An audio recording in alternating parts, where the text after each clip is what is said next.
I'm April and this is my If Only April DIY channel. I'm so excited to see you here. Today I'm going to show you how to make a wooden pegboard room divider that you can also use as a backdrop, as I'm doing right now. It's so exciting!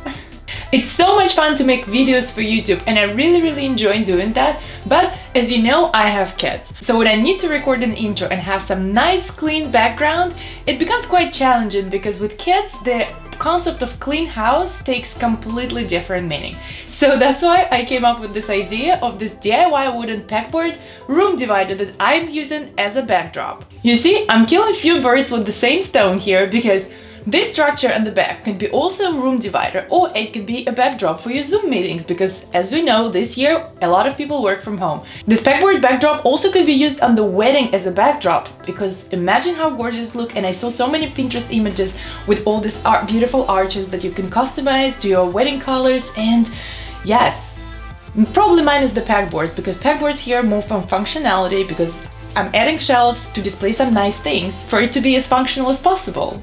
Isn't it exciting? I feel it's simply genius because it can be decorated by different seasons. I could even repaint it if I want to. So what you see right now, it's not a final version because I still haven't finished painting it, but watch till the end because I'm gonna reveal the final version in the end. Did I convince you that it has so many purposes? And the best part about it, it doesn't require too many tools and you can totally make it yourself, and you can also customize to your liking. Best of the best. So let's see how to make it. Hey guys! So I'm very excited. I'm not sure how it's gonna turn out and what's gonna happen, but let's get to it. So you see over here, I've got like a 4x8 plywood sheet that I asked in Home Depot to cut in 3 parts and 3 even parts. And what I'm gonna do now, I'm gonna make the arches and using my jigsaw, cut it out. The best part about this project is that it requires very limited tools and you can ask people at home improvement store to cut the plywood sheets. Most likely 4x8 wouldn't fit into your car anyway, right? So you need to draw your arches on plywood. Use a piece of rope and make a half circle. I already had an experience with it when I painted a mural in my previous office. I'm gonna leave you the card. To make an arch a bit less rounded, make a wider circle, even if it means not getting to 90 degrees on the other side. Does it make sense? I pretty much eyeballed it, so I cannot really tell you the exact angle that I had. Using a jigsaw, carefully cut the arches. It might splinter. To avoid it, use a sacrificial board on the bottom. I didn't care about the back of my backdrop, so I just flipped it to the good side. So yeah, talking about perfectionism here, right?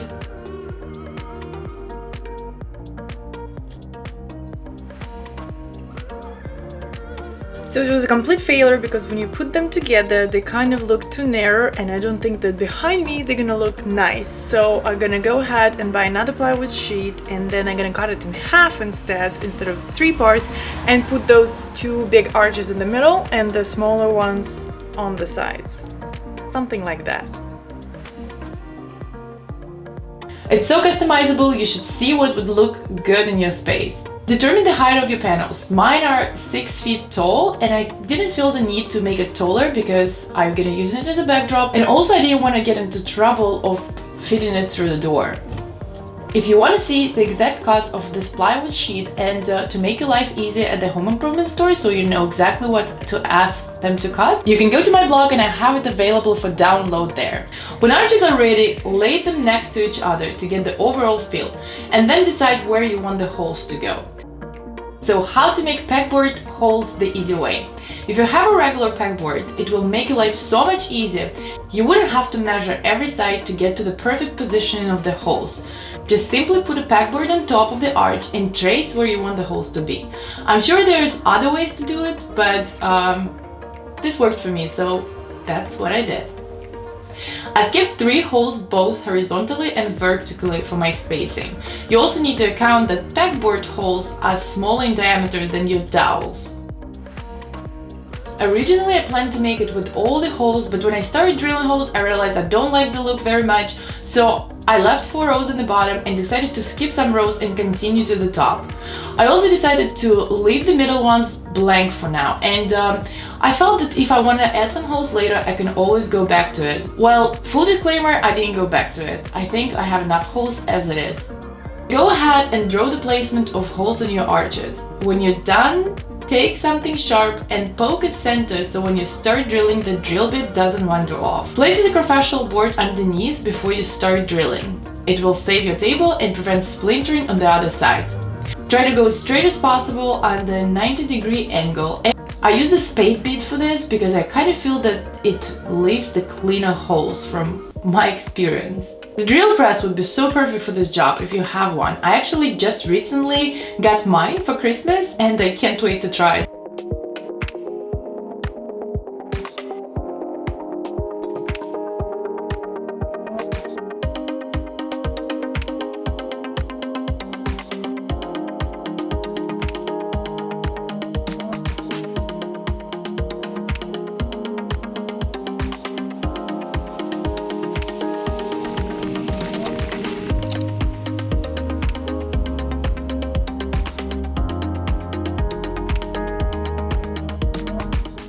And now we're gonna do a very fun part with Dremel.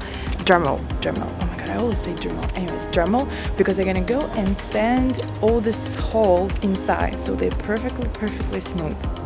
Yes, let's do it. When holes are ready, give it a nice sand. And I used Dremel to sand inside the holes, even though mine were in decent shape.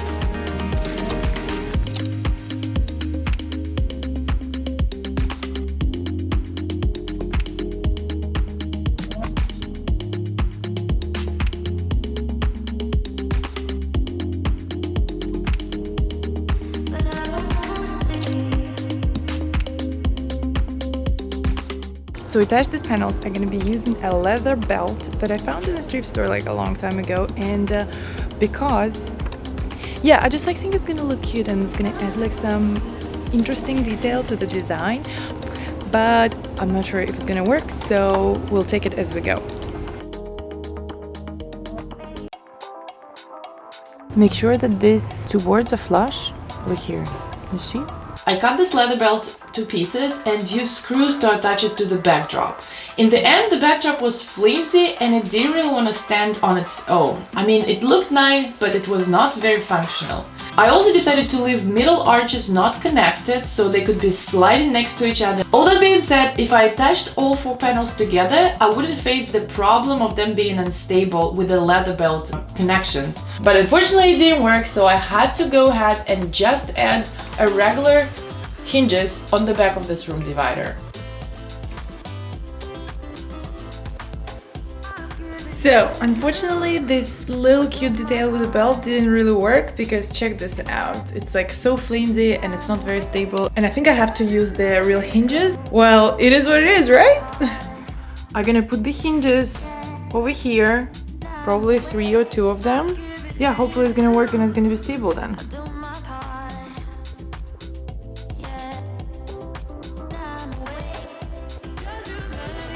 To make shelves for this pegboard room divider, we're just gonna take 1x4 and dowels. This is 3/4 of an inch dowel. We're gonna cut it in a way that the dowel is about 1 inch longer than the shelf, and then we're gonna nail it, and then we're gonna attach the dowel to the shelf, and this way we're gonna have a shelf that just perfect fits into our pegboard.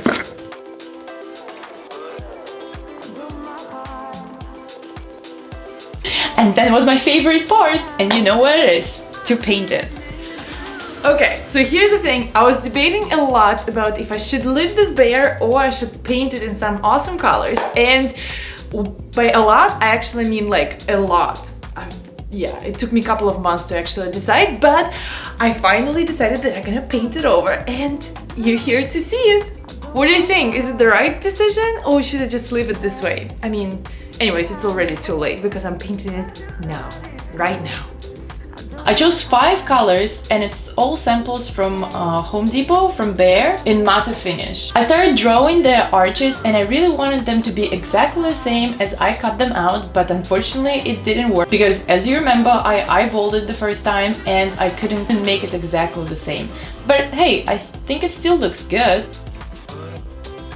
Then I went ahead and I painted all of it, so I tried to keep the colors kind of balanced throughout the whole structure, and I think I achieved a great result. What do you think? And if you ever mess up with the color, just remember, it's only paint and it's always can be repainted.